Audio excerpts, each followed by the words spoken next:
Welcome to Spotlight ETSU. I'm your host, Stephen Jansen. On today's episode, we have two awesome guests. The first up, Randy Sanders, director of the Reef Museum. Next, the one and only Pat Cronin, director of the theater department's production of Rent and professor of the arts here at ETSU. Stay tuned, we are turning on the spotlight.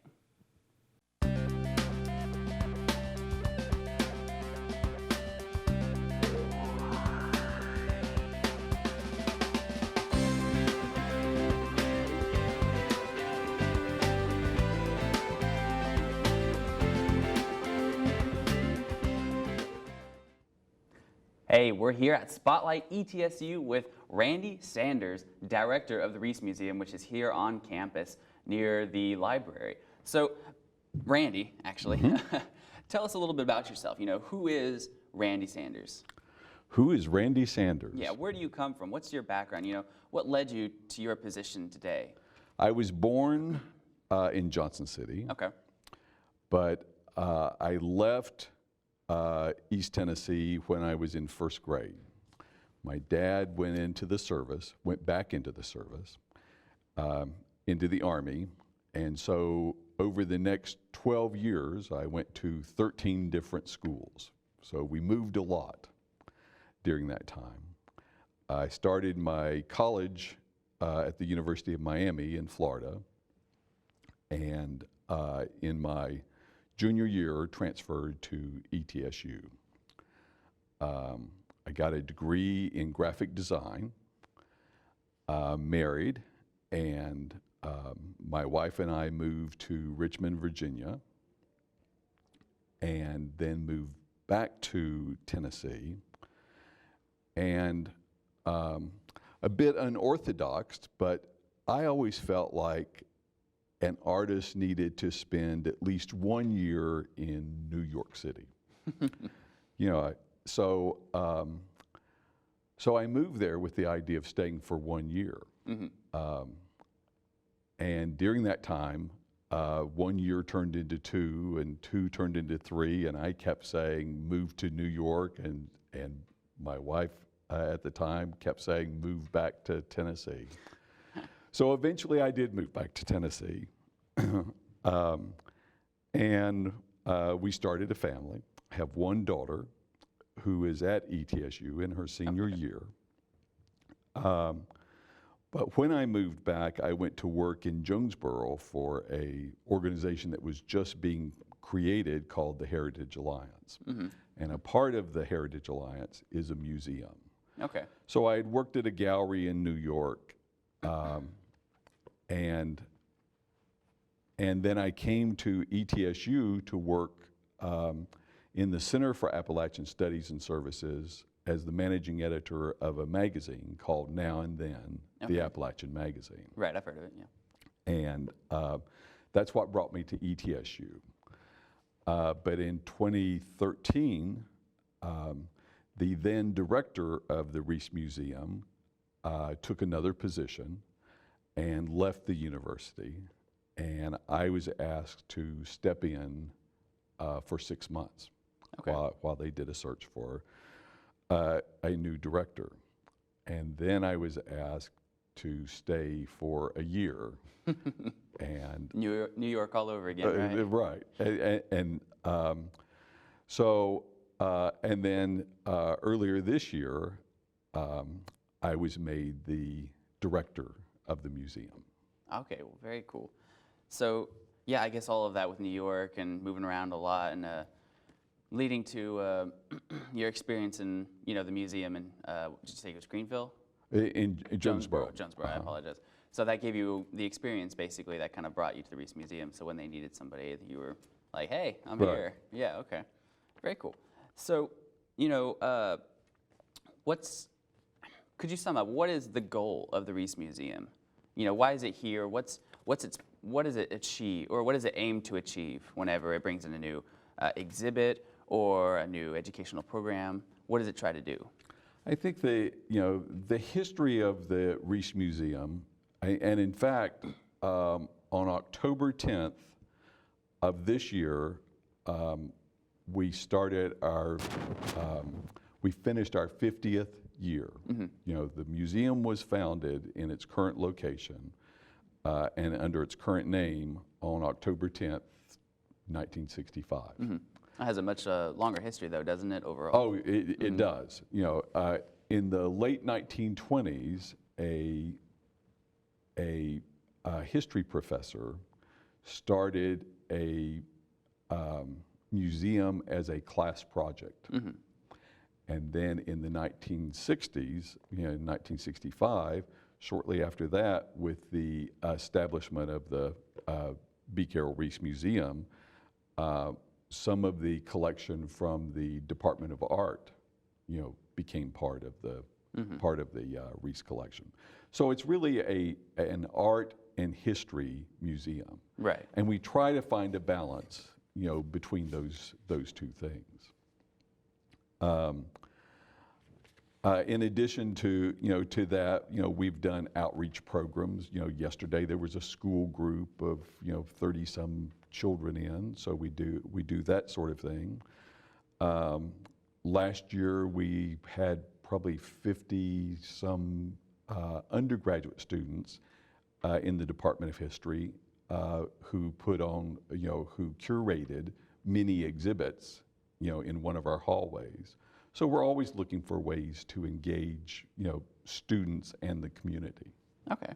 So you were telling me before the show started about two really particular exhibits that are currently in the museum at the moment, one of them being the magnificent Magnavox and on former student Fletcher. Could you tell us about these? Sure. And this speaks to what I was saying about being an art and history museum. Right. Magnificent Magnavox is really a history exhibit in the sense that it tells the story of Magnavox in East Tennessee. You know, shortly after World War II, Magnavox was looking to expand. Their corporate headquarters at that time were in Fort Wayne, Indiana, and they ended up moving to Greenville. Eventually, they had other plants, not as large as the ones in Greenville, but other plants in the region. You know, I think 3 in North Carolina. There was a cabinet plant in Jansen City. And so by the time that Magnavox closed, or shortly before it closed, it was the 5th largest public employer in the state of Tennessee. So it had a huge impact on the region. And it really, you know, it tells that story about moving from an agrarian economy, you know, which Greenville primarily was, Right, of course. to a manufacturing community. And what better place to tell that story than in the Reece Museum, right in the community? So a man named George Collins, who taught museum studies at Tusculum College, did an exhibit at the Nathaniel Green Museum a few years ago, and it was a very good exhibit. Not as large as the one that we're showing at the Reece, but they didn't have the space, you know, that we do. And after that exhibit, people would come up to George, or during that exhibit, while it was going on, would come up to him and say, you know, I have this or that Magnavox artifact, or one of my relatives has, you know. So long story short, they started donating Magnavox-made units to Mr. Collins. He did not have the space for it, and so Scott Niswonger stepped in because Magnavox is what brought Mr. Niswonger to East Tennessee to begin with. He was a pilot for Magnavox. So he gave some space where they could start collecting these artifacts. Oh, very cool. I can't imagine that a whole lot of people expect that they'll start collecting CRT TVs, right, you know, from years and years ago. So could you tell us about the other exhibit that's currently going on in the museum? You Sure. had briefly mentioned it. It is an art museum. I mean, it's an art exhibit. It's called the Fletcher Exhibit. And the background to it is that Fletcher Dyer was in his senior year at ETSU in 2009. He had a great love for social and political art. And as a graphic design major, that fit right in his wheelhouse. Seemed to go right hand in hand. That's right. Yeah. So in any event, tragically, he was killed in a motorcycle accident in his senior year. His mother, Barb Dyer, teaches at the UT School of Law. His father teaches graphic design at ETSU in the Department of Art and Design. And I did not know Fletcher, but I do know Wayne and Barb Dyer. And if he is anything, and I'm sure he had the best attributes of both of his parents. But it's really an incredible story in that, when a tragedy like that happens in your life, you basically have a couple of different ways you can respond to it. Right. And the way that Wayne and Barb decided to respond to that was to find a way to honor Fletcher's memory by building something that would have his name to it, but that he would have loved. That's wonderful. And so 3 years ago, they started the Fletcher Exhibit. And like I say, it's in its third year now. After all the expenses are paid for the exhibit, because there's an entry fee, after all the expenses are paid, the proceeds go towards building an endowed scholarship in Fletcher's name. Very cool. But the exhibit itself has really grown exponentially in just 3 years. I mean, the exhibit is in 2 of our galleries. It has works from artists from 31 different states and 6 foreign countries. Wow, well, that's really wonderful, and I'd love to hear more about that. Unfortunately, we are out of time here, and so we must sign off here, but go check out the magnificent Magnavox and the Fletcher exhibit now in the Reece Museum. This is Spotlight ETSU. I'm Stephen Jansen. Thanks for joining us.